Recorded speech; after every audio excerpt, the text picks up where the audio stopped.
मनपा निवडणुकीपूर्वीच राजकीय वातावरण तापू लागलं आहे। काँग्रेसचे माजी प्रदेशाध्यक्ष नाना पटोले यांनी नागपूरच्या जनतेचे काँग्रेसच्या विजयाचा निर्णय घेतल्याचा दावा केला आहे। पत्रकार परिषदेत त्यांनी भाजपवरही जोरदार निशाणा साधला। बुधवारी नागपूरमध्ये पत्रकारांशी संवाद साधताना काँग्रेस नेते नाना पटोले यांनी मोठा दावा केला असता नागपूर मनपा निवडणुकीत काँग्रेस निश्चितच विजय मिळवेल असं म्हणत त्यांनी भाजपवर भ्रष्टाचारावरील भूमिकेसाठी टीका केली। पटोले म्हणाले, नागपूरच्या जनतेचा मूड आता बदलला आहे। भाजपच्या खोट्या वचनांना जनता कंटाळली असून अमरावतीत सुरू असलेल्या बच्चू कडू यांच्या आंदोलनावर बोलताना त्यांनी राज्य सरकारवरही टीका केली। हे सरकार जनतेच्या वेदना ऐकत नाही, जनजीवनाशी काहीही घेणं देणं नाही असं म्हणत त्यांनी सत्ताधाऱ्यांची भूमिका संशयास्पद असल्याचं म्हटलं। तसेच संजय राठोड यांच्यावर लागलेल्या आरोपांबाबत बोलताना नाना पटोले म्हणाले, भाजपकडे जेवढे भ्रष्ट लोक आहेत ते सगळे सत्ता टिकविण्यासाठी उपयोगात आणले जातात। पोलीस टाइम न्यूजसाठी स्वप्नील धारगावेचे रिपोर्ट। बघा, राज्यातली सरकार असेल या केंद्रातली सरकार असेल, याला ना शेतकऱ्याचं घेणं देणं आहे, ना तरुणांचं घेणं देणं आहे आणि राज्य विकून हे राज्यच बरबाद करायचं धोरण या सरकारचं आहे। त्यामुळे बच्चू कडू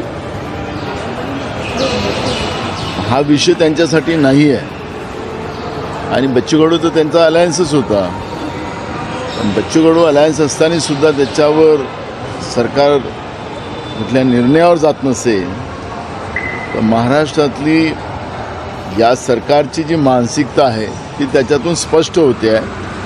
आणि मला असं वाटतं की या सरकारचं बद्दलचं जे परवा राहुलजी गांधींनी जो एक आर्टिकल लिहिलेला होता आणि त्या आर्टिकलच्या माध्यमातून एक मोठा विवाद बीजेपीने उभा केला होता।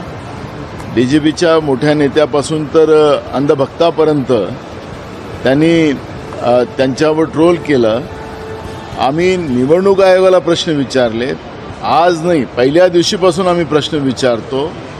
महाराष्ट्रातलं सरकार हे जनतेच्या मनातलं नाही आणि मी तुम्हाला अजूनही सांगतो, वारंवार सांगेल की हे जे सरकार आहे, ज्या दिवशी 5वी बहुमतानं निवडून आलं त्या दिवशी लोकांमध्ये कुठलाही उत्साह नव्हता, आनंद नव्हता। भाजपच्या त्यांच्याच अंधभक्ताला त्यांना सांगावं लागलं की उत्साह साजरा करा, पण लोकांनी तो उत्साही साजरा केला नाही। हा जनतेतल्या मनातलं सरकार नाही आणि म्हणून बच्चू कडूसारख्या अनेक लोकांच्या जीवाचं घेणं देणं नाही अशी परिस्थिती राज्याच्या सरकारची आहे।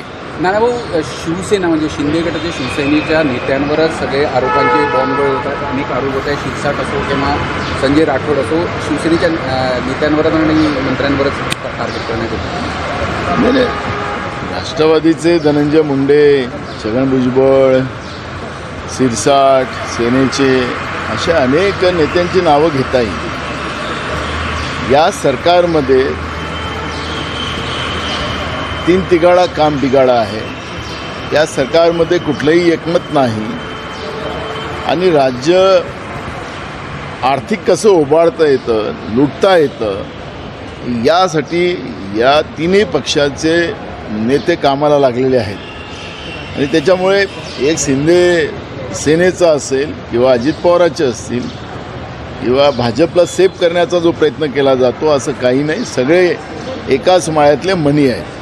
नानाभाऊ, सुप्रिया सुळे यांनी आज नरेंद्र मोदी यांची तारीफ केली, तो त्यांचा व्यक्तिगत प्रश्न, त्याच्यामुळे त्यांच्यावर कुठली प्रतिक्रिया देण्याचं कारण। संजय राठोडच्या विभागावर मोठ्या प्रमाणात अर्थकारण करून बदल्यांचं हे झाले असल्याचे आरोप होऊ लागलेले आहे, कसं पाहता? आणि तरी म्हणजे यापूर्वी पण संजय राठोड यांच्यावर आरोप झाला, तरी हवेहवेसे का वाटतात? बघा, ते संजय राठोड हवेहवेसे वाटत नाही, भाजपला सत्ता हवीहवीशी आहे। त्यामुळे भ्रष्ट लोक, बदनाम लोक या सत्तेचे वाटेकरी झालेले आहेत। त्यामुळे भाजपचा जो सत्तेची लालच आहे त्याचे परिणाम आपण पाहतो आहे। नानाभाऊ, काँग्रेसचे भगीरथ भालके यांनी भरत गोगावलेंची भेट घेतली आणि ते शिवसेनेच्या वाटेवर आहे।